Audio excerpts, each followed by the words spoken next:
Yo, what is going on, everyone? My name is Nick, or the Notorious Fantasy, and in today's video, we're going to be talking about my must-own wide receivers for fantasy football in 2021. Inside today's video, I'm going to be talking about 3 wide receivers that I believe, based upon their ADP right now, to be must-own wide receivers. But before we get into the deep dive, the breakdown of these wide receivers, I would like to ask, if you are new to the YouTube channel and you do end up enjoying today's video, to please make sure that you hit that subscribe button down below. Not only is it free, me and the guys on the Awesemo Fantasy Football YouTube channel put out content every single day to help you guys win your 2021 Fantasy Football Championship. And while you're down there, whether you are new to the channel or not, please make sure that you hit that like button down below to help boost this video up the algorithm so that more beautiful people like yourself can see today's video. I would also like to ask, if you guys are on Twitter and would like to follow me, please do at Notorious FNTSY. So without further ado, let's get into the video. So my first must-own wide receiver of today's video is Terry McLaurin, wide receiver of the Washington Football Team. Current Underdog ADP wide receiver number 11 off the board. Overall pick 27.60. So right now he's sitting around the middle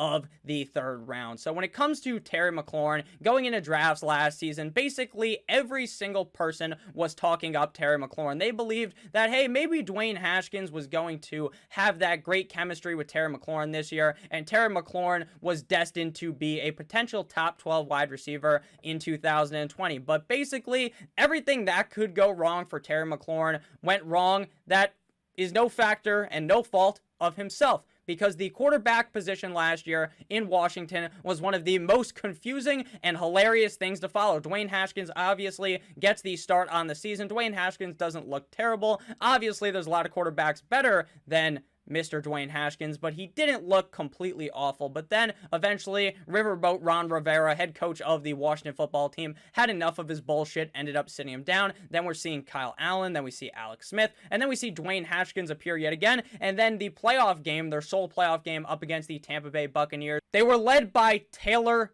Heinicke.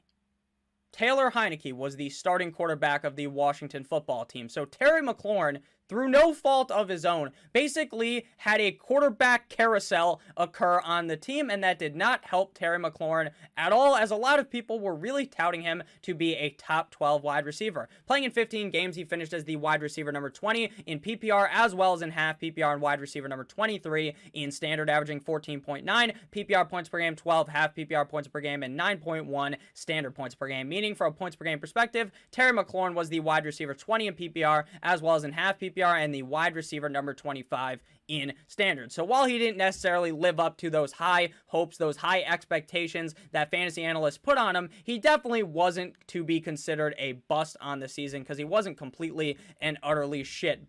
And the quarterback position this year should be crystal clear as who the starting quarterback is going to be, that being Ryan Fitzpatrick, who we're going to be talking about in a couple of minutes, and why I believe that it is very important for Terry McLaurin to have a guy like Ryan Fitzpatrick being the starting quarterback of the team. So last year, Terry McLaurin had 134 targets on the season, 8.9 per game, ranking 9th at the wide receiver position, reeling in 87 receptions, 5.8 per game, ranking 15th, 1,118 receiving yards, 74.5 per game, ranking 11th at the wide receiver position, scoring a total of just 4 total touchdowns on the season, ranking 49th with a 25.5% target share in the offense, ranking 10th at wide receiver, and he had a 23.6% red zone target share. Basically, 1/4 of the time the ball was thrown in the red zone, it was going to Terry McLaurin, and the motherfucker only scored 4 total touchdowns. Should you panic? Should you worry about that? No, because I believe that with Ryan Fitzpatrick at the helm of this team, things are going to get much, much better for Terry McLaurin. So I want you guys to put your thinking caps on, to remember back to the 2019 NFL season, just 2 years ago. Ryan Fitzpatrick is the starting quarterback of the Miami Dolphins, and one Devontae Parker has an excellent season.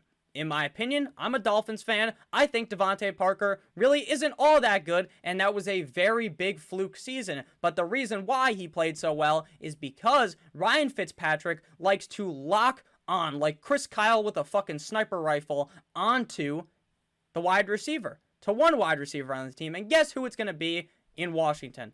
It's a pretty easy guess. It's going to be Terry McLaurin. Terry McLaurin looked like Ryan Fitzpatrick couldn't get his eyes off of him in these preseason games. Terry McLaurin is going to be dominant because of how Ryan Fitzpatrick plays football, and he's also safer quarterback when compared to anyone who has thrown Mr. Terry McLaurin the pigskin. Now, Ryan Fitzpatrick is far from a consistent quarterback, right? Because there's a reason why he has the nickname Ryan Fitzmagic, because out of nowhere, this man whips a 4-leaf clover out of his back pocket, turns into a leprechaun, sees the pot of gold, and throws some touchdowns in these games, and looks like Patrick Mahomes out there. Obviously not Patrick Mahomes, but you guys get what I'm saying. He looks really elite out there. And then there's other games where we will call him Fitz-tragic, where everything falls apart. Every single possible thing that could go the opposite way goes wrong, and that's why you have Fitzmagic and Fitz-tragic. But even with the ups and downs, I believe that Terry McLaurin will get locked onto by Ryan Fitzpatrick, and I believe that Terry McLaurin is going to have a potential top 10 season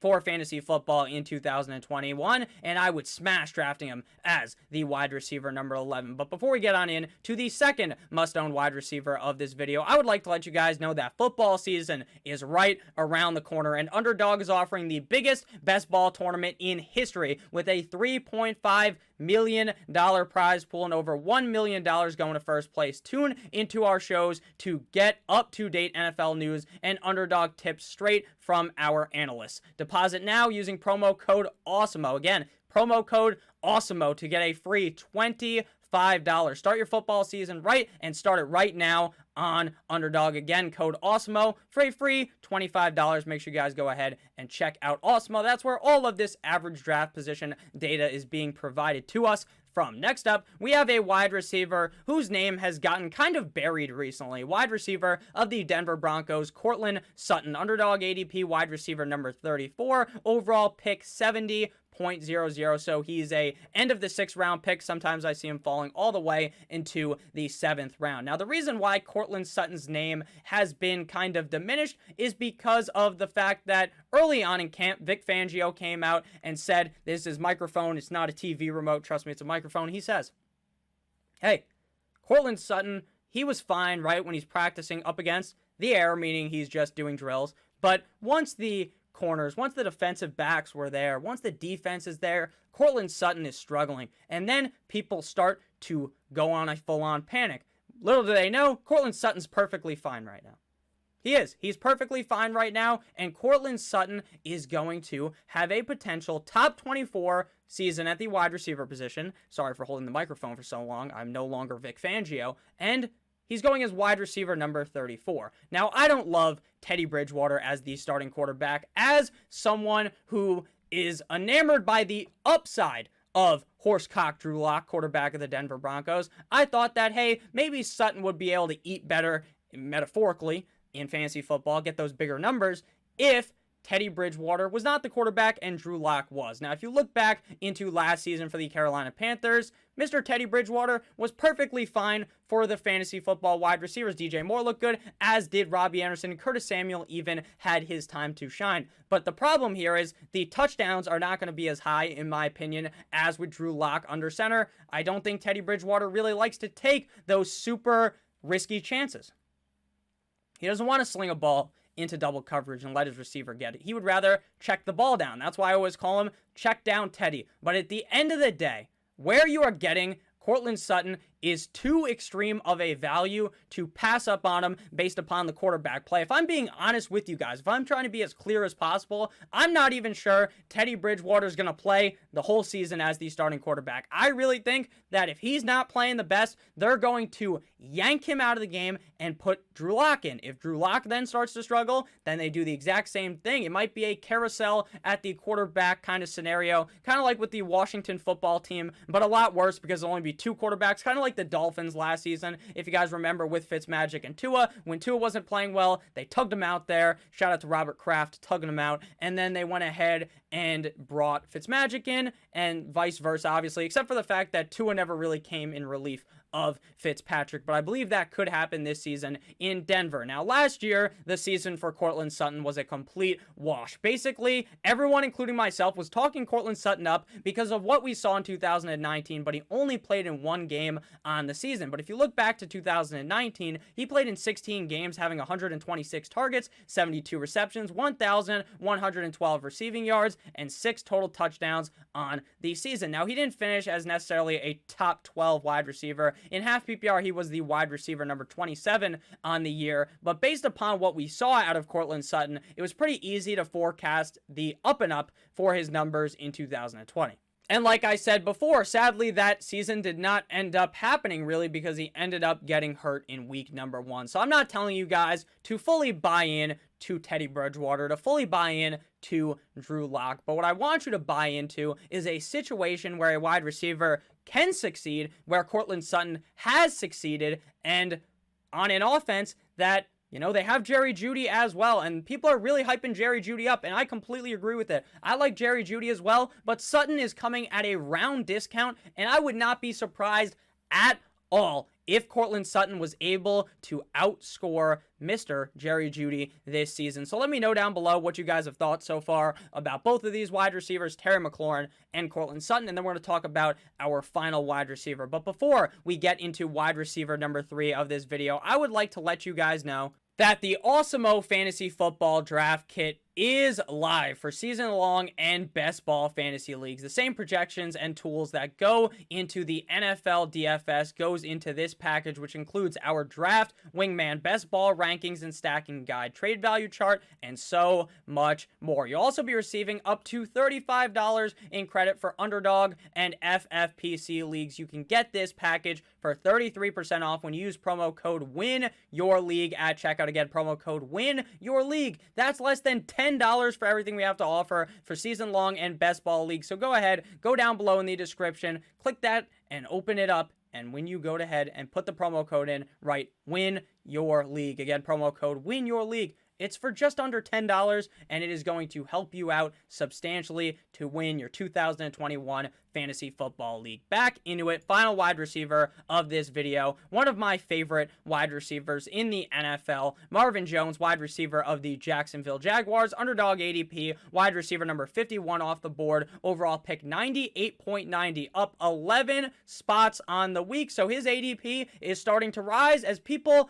finally start to realize that maybe Marvin Jones shouldn't be like an 11th round pick, shouldn't be a 10th round pick. He should start crawling up to the 9th round where he is right now. And the reason why I like Marvin Jones so much is because he's always been one of those wide receivers in fantasy football for the last couple of years that you can find at a discount. Now, I understand that it is a huge change of scenery going from Matthew Stafford and the Detroit Lions, obviously not some great organization, but Matthew Stafford's a really good quarterback, to go into Jacksonville with a rookie quarterback, with Urban Meyer the head coach, Trevor Lawrence obviously the quarterback. It's definitely a change, but I believe that Marvin Jones has a very solid chance to be the number 1 wide receiver in Jacksonville in targets. This is going to be a team with a bad defense. Now, the defense is young. I believe they will grow, but this is a bad defense right now, so they're going to have to be throwing the ball a lot late in these games, and that is going to severely open the door up for Marvin Jones to get even more garbage time points inside of these games. In 16 games, Marvin Jones finishes the wide receiver number 18 in PPR, 17.5 PPR, and the wide receiver number 15 in standard. From a points per game perspective, he finishes the wide receiver number 26 in PPR, 21.5 PPR, and the wide receiver number 22 in standard, averaging 14.2 PPR points per game, 11.9 half PPR points per game, and 9.5 standard points per game. I understand that the wide receiver room there in Jacksonville is certainly crowded. DJ Chark is there, who has shown some potential. Laviska Shenault, rookie year, looks pretty solid, showing some potential for growth in 2021.